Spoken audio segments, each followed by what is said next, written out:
Esta es una presentación del capítulo de psicoeducación recientemente creado de la Asociación Argentina de Psiquiatras que preside el doctor Sergio Gerstein de la ciudad de Bahía Blanca.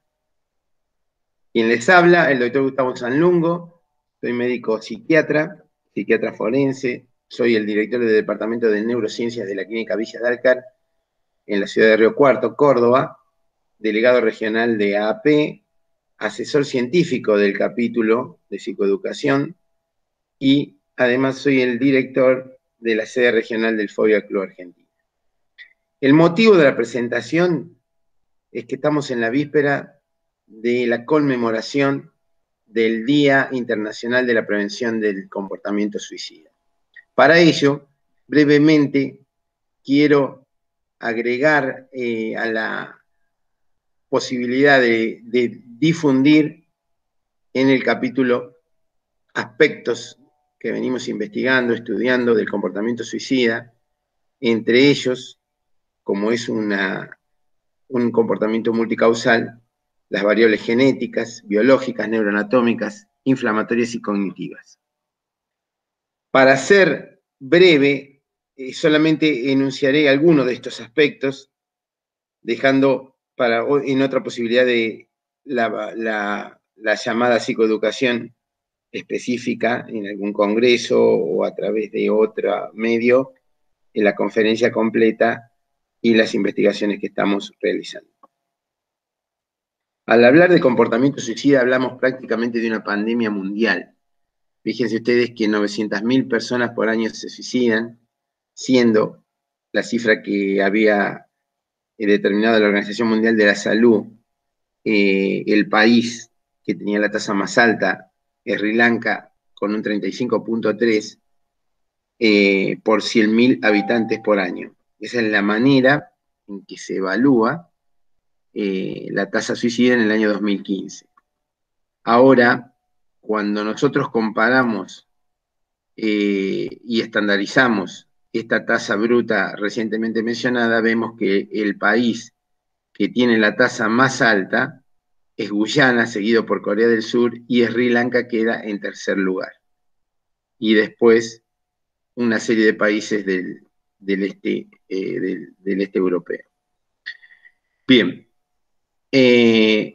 También podemos tomar esta cifra de acuerdo a la variabilidad que presentan con respecto a los sexos, y acá el enorme crecimiento que hubo entre la tasa de suicidios de hombres y mujeres lleva a Malta al primer lugar, seguido por Belice, Marruecos, Polonia, en donde es la diferencia más grande entre sexos. Fíjense que Malta tiene en el año 2012 una tasa de proporción de suicidio de hombres de 11,1 y de las mujeres 0,7.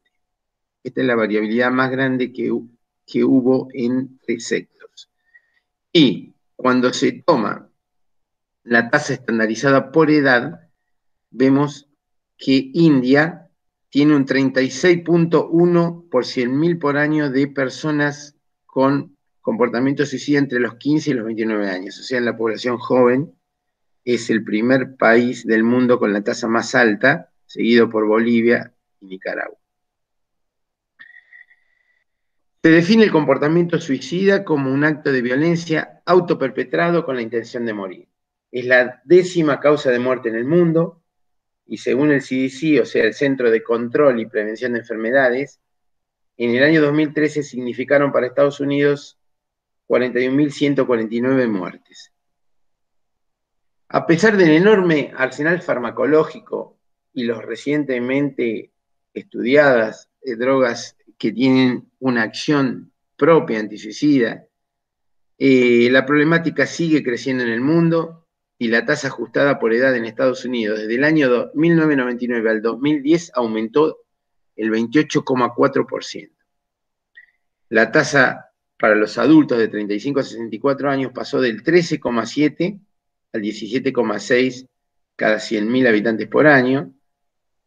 Y lo interesante es que el 90% de los casos está asociado a enfermedad psiquiátrica.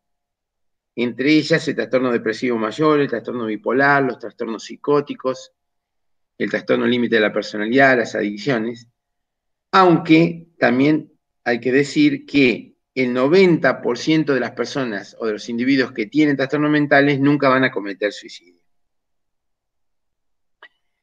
En la población joven, según la Organización Mundial de la Salud, entre 15 y 19 años es la segunda causa de defunción.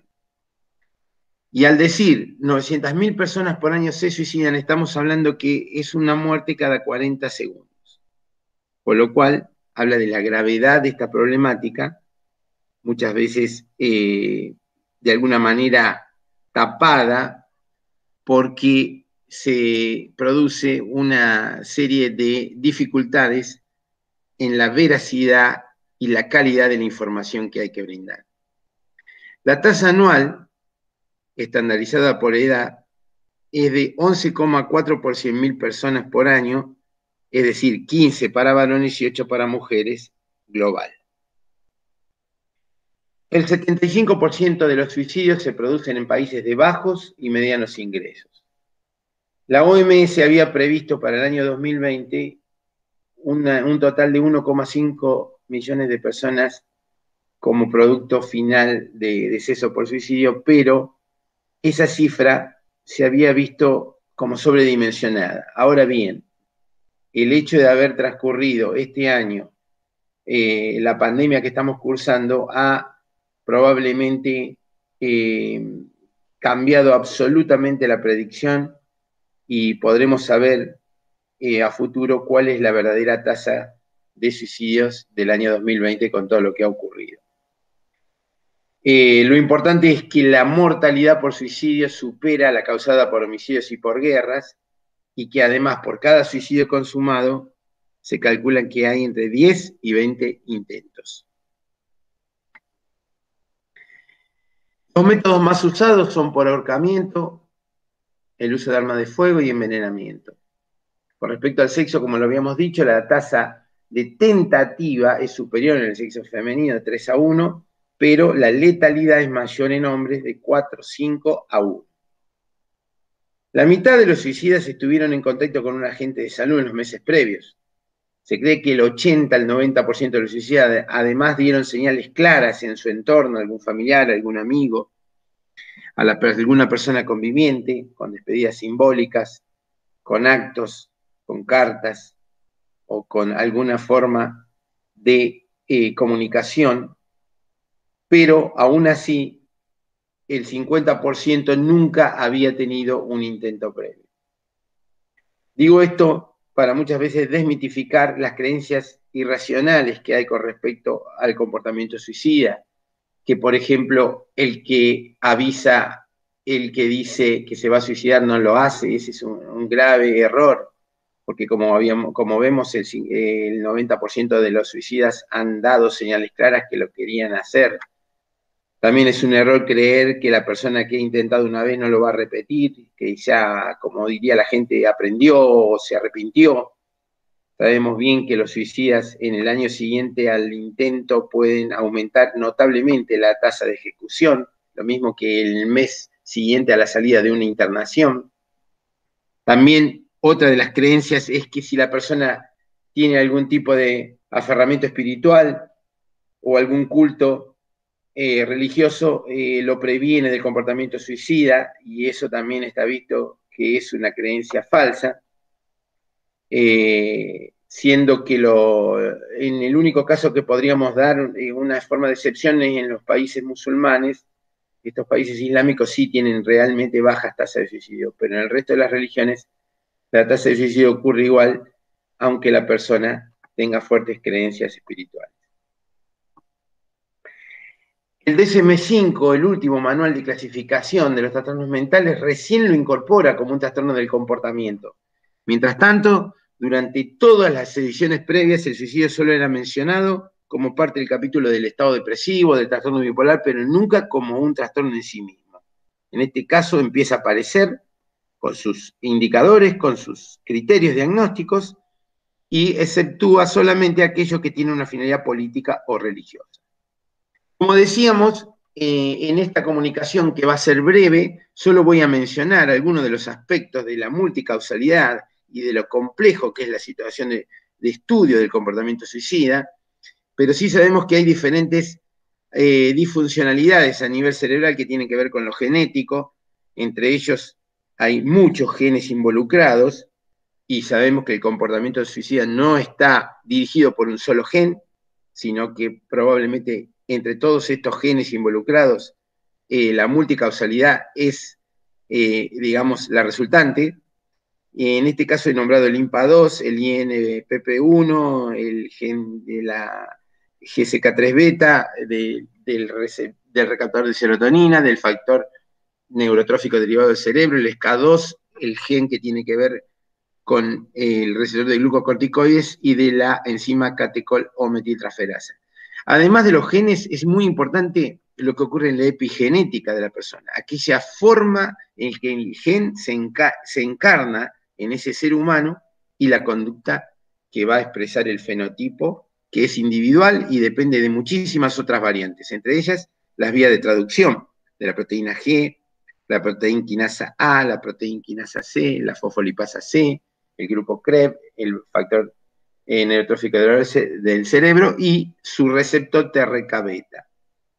La neuroanatomía, qué zonas del cerebro están afectadas, las vías de neurotransmisión, sobre todo la vía serotoninérgica, la vía glutamatérgica, y la derivación a la llamada vía quinurénica, que está activada en inflamación y que es uno de los factores que estamos viendo involucrados en la conducta suicida por el cambio comportamental que producen estas sustancias proinflamatorias.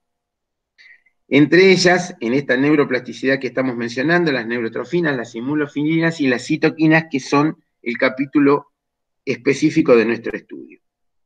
Por supuesto, después todo el perfil neuropsicológico de la persona, sus vivencias tempranas, su historia de vida, su entorno familiar y la interacción ambiente-genoma. 19 son hasta ahora los genes relacionados con la conducta, siendo que ninguno de ellos en sí mismo es específico para determinar el comportamiento suicida. La heredabilidad es muy real, sabemos que con la madre biológica que ha cometido intento de suicidio aumenta la posibilidad 4,2 veces de que el hijo lo repita, con un padre biológico 3,3, con hermanos el 4,5, y cuando hay dos o más familiares que han tenido comportamiento suicida, la probabilidad aumenta 7,3 veces.